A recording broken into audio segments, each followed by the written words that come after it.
Olá, meus amigos, um dia de muita paz para todos nós. Hoje, exatamente 3 de novembro de 2025, estamos nós reunidos para estudarmos a obra Nas Voragens do Pecado, da senhora Ivone do Amaral Pereira, pelo Espírito Charles. Esse trabalho é conduzido pelas nossas irmãs Carla e Aramita. E já convido a todos para fazermos a nossa prece de gratidão.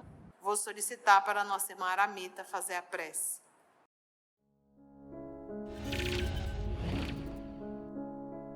É com alegria, Senhor da vida, que nos encontramos para aprendermos um pouco mais sobre esse drama tão humano, tão comum, tão corriqueiro, de nos sentirmos ofendidos e querermos tomar a justiça nas próprias mãos.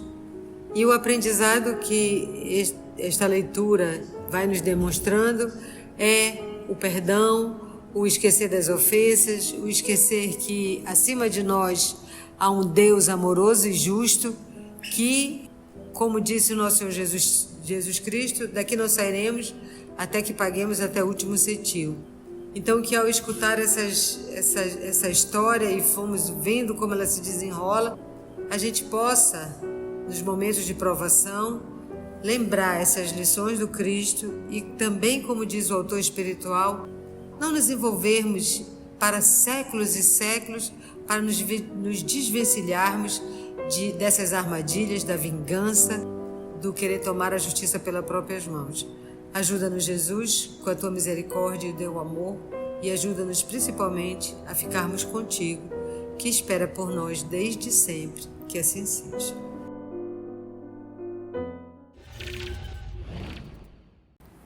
Em nosso último estudo, nós vimos a chegada da falsa Otília de Louvigny à igreja, onde o Luiz de Narbonne a esperava ansioso. E vimos que durante todo o culto religioso, que durou mais de 1 hora, ela ficou compenetrada, com a cabeça baixada, e ele pensando que era por ele, que ele estava rezando com ele. E na realidade os pensamentos dela eram pensamentos de raiva e ódio a ele, e também que ela sentia e ouvia as palavras da verdadeira Otília de Louvigny, dizendo para ela intrigar, mentir, ferir, e que ela ajudaria nesse intento e cobrando a promessa para ela não vacilar, que ela tinha prometido. Estamos aí. As mansões religiosas antigas, ou igrejas, possuíam nas sacristias dependências particulares capazes de hospedar pessoas ilustres. Eram residências, quase sempre com amplas salas para reuniões solenes, assembleias culturais, estudos, onde casos importantes de conveniências religiosas ou políticas, intrigas e até crimes poderiam ser discutidos. Costumavam fazer ali até mesmo as refeições personagens gradas à igreja, tais fossem as circunstâncias. Luiz de Narbonne era dessas personagens, cuja posição social se imporia a vultos que transitassem na política religiosa da ocasião. Se como discípulo se mostrava atento aos deveres que lhe cabiam, como homem, como príncipe militar, seria voluntarioso e altivo, até mesmo à frente de representantes da igreja. Naquela manhã, portanto, convidou ele a suposta Otília de Louvigny a ligeiro repasto à sua mesa, depois da missa e da comunhão, às quais ela se submetera, prestando-se até mesmo ao ato da confissão, no intuito de infundir-lhe confiança. Como era esse repasto assim à sua mesa, era que depois da missa, como ela estava de jejum, como a Mita explicou na outra aula, a comunhão, então ele convidou ela para o café, né? Ele disse que ia tomar café com ela, não sei se vocês recordam lá atrás. A seus apaniguados religiosos do momento, o capitão da fé apresentou-a, deferente, como a Condessa de Louvigny, irmã do valoroso coronel conde do mesmo nome, na ocasião investido de melindrosa missão no estrangeiro. Ruth Carolina recebera aprimorada educação. Soube, portanto, ater-se diante de estranhos a princípios e atitudes que, se não cativaram as simpatias dos clérigos que rodeavam Luís, pelo menos se impuseram por uma acentuada distinção. Ou seja, os clérigos estavam achando que ele ia se tornar também mais um deles, e ela surge, e para ela, como ela tem postura, como ela tem educação, ela demonstra assim, olha, não estão ao meu favor, mas também não estão contra, porque ela está ali impecável. Está dando motivo para conversa. Não. À mesa, pois, da refeição que Luís lhe oferecia, enquanto Blandina d'Alembert a esperava ao lado de Rupert, afirmava a jovem ao seu garboso capitão pretender apresentar ainda na tarde daquele dia os seus respeitos e homenagens às suas majestades Catarina de Médici e seu filho Carlos IX. Afirmava ela: pretendia oferecer seus préstimos à grande soberana ou, quando nada, pôr-se ao seu dispor para a eventualidade de lhe poder ser útil alguma vez. Fitou-a o belo teólogo de senho carregado, com ímpetos de desaconselhá-la do intento, sem que a menina o pudesse ter notado. Pensou ele ouvindo-a: é inexperiente da corte, ignora os excessos de que será capaz a rainha da França nas pessoas das jovens provincianas que se oferecem a seus serviços. Mas estarei vigilante a seu lado, pronto a orientá-la e defendê-la de quaisquer armadilhas, pois certamente Catarina de Médici tomá-la-á para seus serviços secretos, o que seria lamentável. Tadinho, já pensando que a Catarina, ela que vai se oferecer, né, para Catarina. Não obstante tais pensamentos, e eu não estou dando spoiler, né, só lembrando, isso é porque foi a Otília que disse para ela: vai, fala para Catarina, te associa com ela, que ele não é bem quisto, né? Está tudo nos planos. Não obstante tais pensamentos, calou-se, incapaz de uma intriga e da maledicência, pois sabia ser discreto, mesmo quando visasse a um fim útil. Alguns instantes mais, e respondeu ele à menina atenta: é uma Louvigny, condessa. Deve fazê-lo. Será efetivamente um dever. Ter-me-á à sua disposição para acompanhá-la.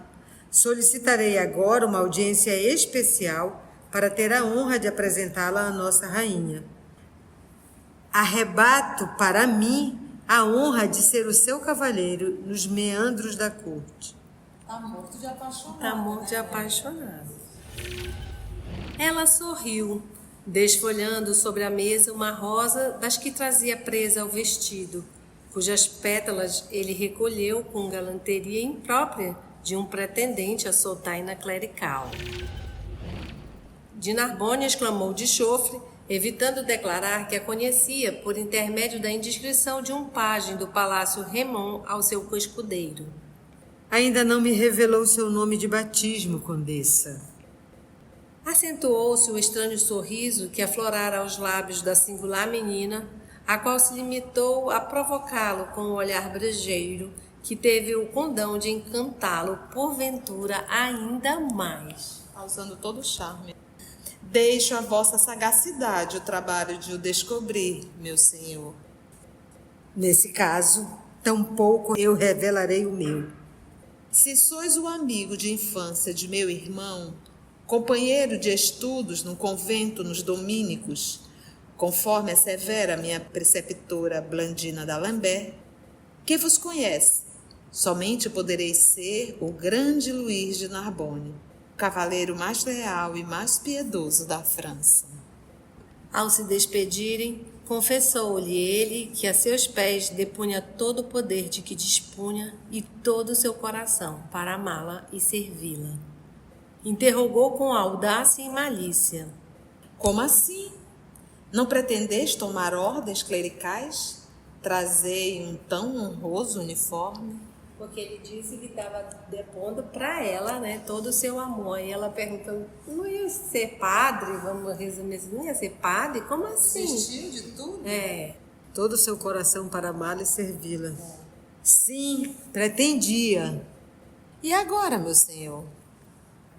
Fitou-a com melancolia e ternura infinita e prosseguiu. Agora, enquanto o mundo for mundo e a essência divina palpitar em minha alma, pertencerei ao seu amor, condessa. Sorriu ela, galgando o degrau da carruagem, criança mimada à beira de um abismo secular, incapaz de supor que, apesar de tudo, aquele coração possuía generosidade bastante para saber bem querer-lhe com fervor idêntico ao que sua própria família, por quem chorava, lhe consagrara. Eis o juramento prematuro, meu senhor. E aí aquilo que a tia sempre fala, né? Coração dos outros, a gente não brinca, porque vem a conta, né? Ela tá com raiva, ela tá vingativa, mas na conta dos séculos, ele era um coração puro aqui, né? Devotado, e ele não tramou assim como ela tá tramando, né? Premeditando tudo, né? Então, é um coração ferido, né? Então, Criança mimada à beira de um abismo secular. Em verdade, Catarina de Médici seria a verdadeira vontade a conduzir o governo francês sobre um pulso de ferro, cabendo a seu filho, Carlos IX, o rei, quase tão somente consultá-la, ouvi-la e obedecer-lhe. Esse governo sombrio atirou para a responsabilidade do seu dirigente coroado muitos distúrbios e despautérios que de preferência deveriam pesar na consciência da rainha-mãe, ajuntando-se à sua já muito extensa bagagem particular de arbitrariedades praticadas contra o povo, os amigos e os inimigos. Por isso mesmo, antes que se prestassem homenagens ao rei, prestar-se-iam primeiramente a ela, visto que, ainda que se sentisse alguém nas boas graças daquele, do rei, do filho, né, do Carlos IX, nada aproveitaria se lhe fossem negadas as simpatias da rainha.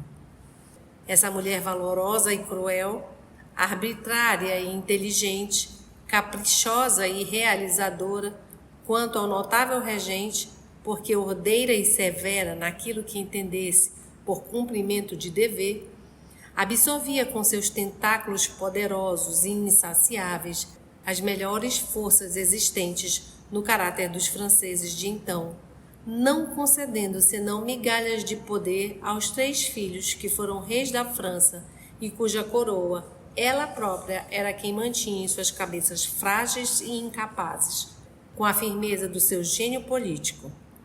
Então, lá no começo, quando a gente falou da Catarina de Médici, né, da biografia dela, era isso.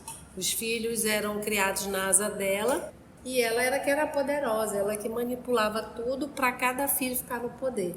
Então, a gente lembra que a noite de São Bartolomeu também foi por ela maestrada, né, vamos dizer, para tirar outros que estavam se tornando poderosos e ela sabia, mais inteligentes, mais sagazes do que os filhos, e ela disse, se eles perderem, eu perco.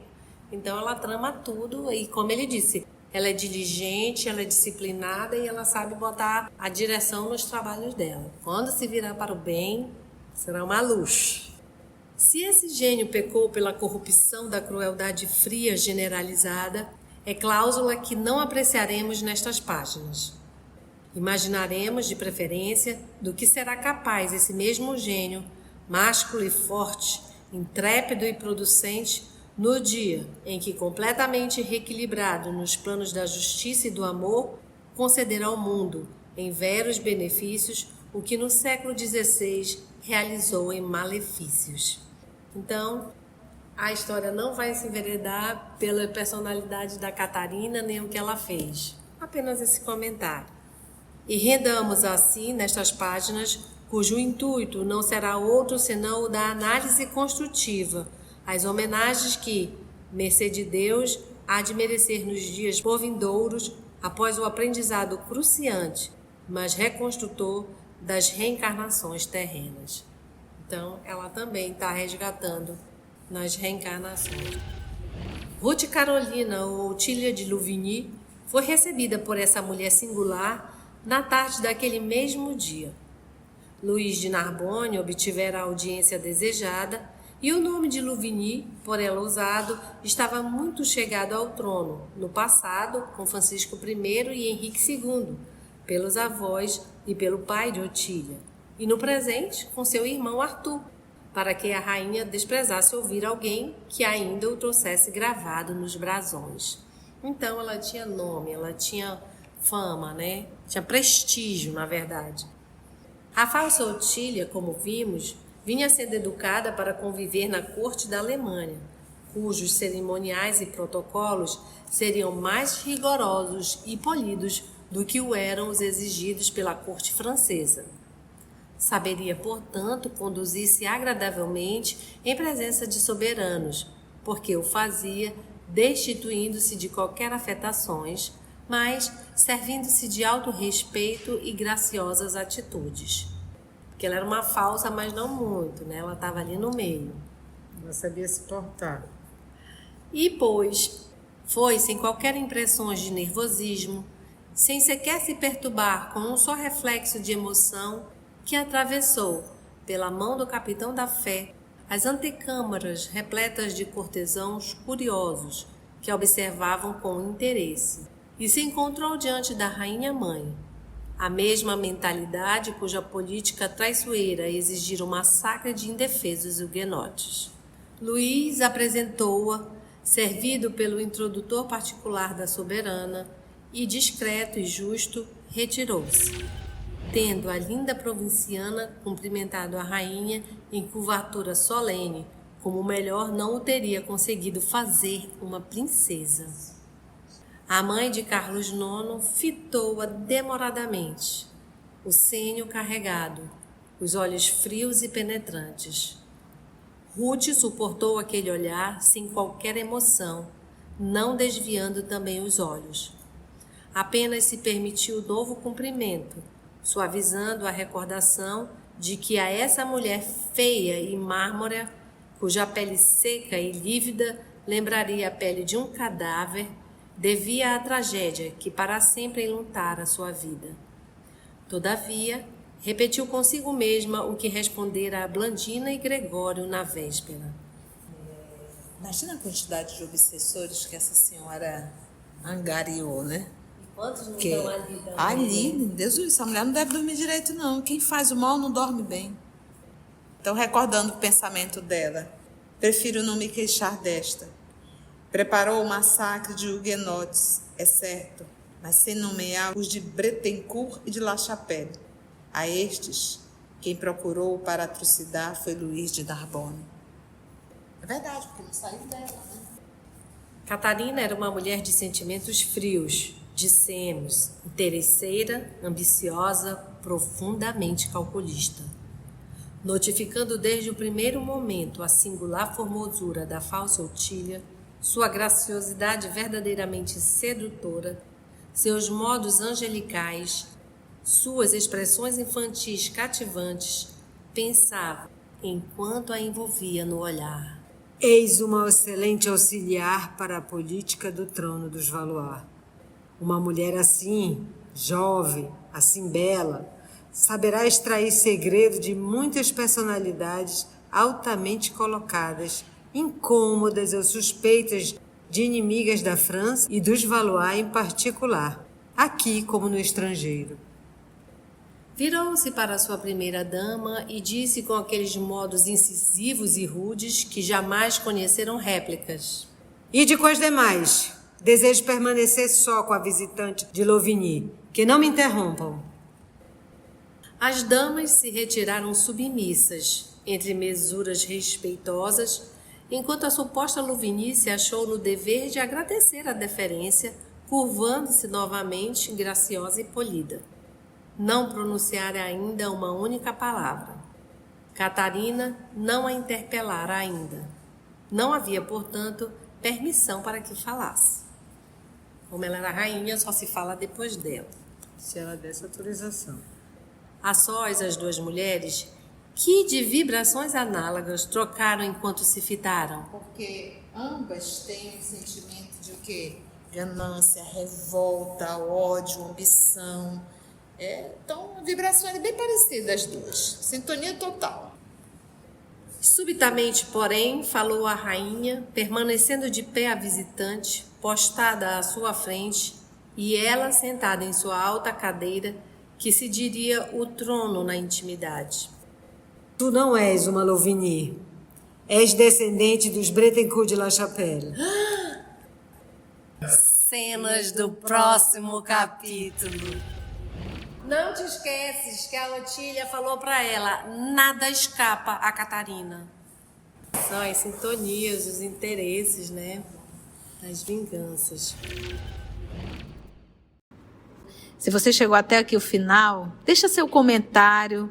É muito importante a gente poder ler o teu comentário. Não esqueça de curtir para que possa divulgar a página. Dá o seu like, né? E, se possível, faça a sua inscrição no nosso canal e toca o sininho. Porque quando você toca o sininho, o YouTube avisa para você quando o EOS publicar um novo estudo. Então, receba um grande abraço da família EOS Manaus. E assim, finalizamos mais uma leitura, agradecendo ao nosso Senhor Jesus, aos amigos espirituais, a oportunidade de passear nessas histórias e reconhecer desses personagens um pouco de nós mesmos. E até o nosso próximo estudo, se Deus assim permitir. Que assim seja. EOS Manaus. Estudando para servir ao Cristo. Visite nosso site em www.eosmanaus.org. No YouTube, procure o canal EOS Manaus. Participe do nosso grupo no Facebook. No Instagram somos @EOS Manaus. Escute e estude na Rádio Manaus de Estudos Espíritas. Estamos, também, em diversas plataformas de áudio. Procure EOS Manaus, no seu aplicativo preferido. EOS Manaus. Estudando para servir ao Cristo.